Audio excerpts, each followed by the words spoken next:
जावई भांडे घासतो म्हणून तो देव माणूस आणि आपला मुलगा सुनबाईला मदत करतो म्हणून तो बायकोचा बैल.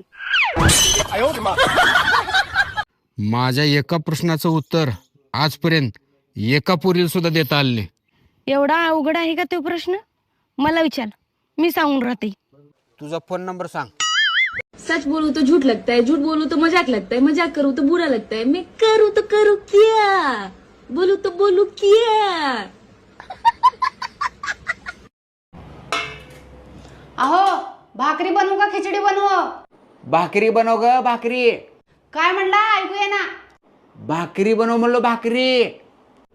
काय म्हणतात की बाई. अहो काय म्हणला की तुम्ही ऐकू चाल नाही. खिचडी बनव खिचडी. हो हो ऐकू आलं. ठीक आहे खिचडीच बनवते मग.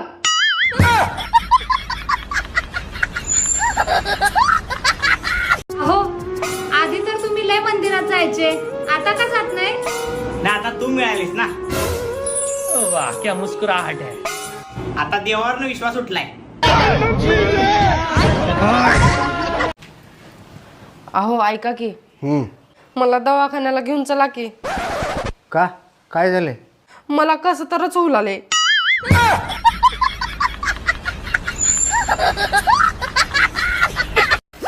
सोनुष पप्पा, हा बोल. या जिओ कंपनी नाही ना लाजच सोडली बाई आता. कहून ग काय झालं?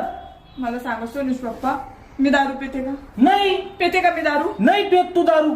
अहो मला सकाळपासून जिओ कंपनी मेसेज करून राहिली. काय? सोनूची मम्मी तुमचा पॅक संपला.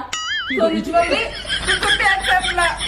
सोनुष पप्पा तुम्ही मग कार्ड घ्यायला तुमचं आधार कार्ड देव नव्हता ना.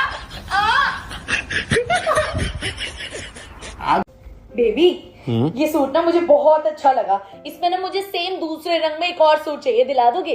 दिला तो दूंगा, पर मेरे एक काम करना पड़ेगा. हाँ बोलो. बाहर गार्डन में जाओ और गिन के बताओ कितने पेड़ लगे होंगे. अभी बताती हूँ.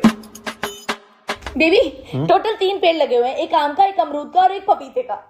पैसे का पेड़ नहीं दिखा. गजब बेइज्जती है. नहीं दिलाना सूट तो सीधे सीधे मना भी तो कर सकते हो ना.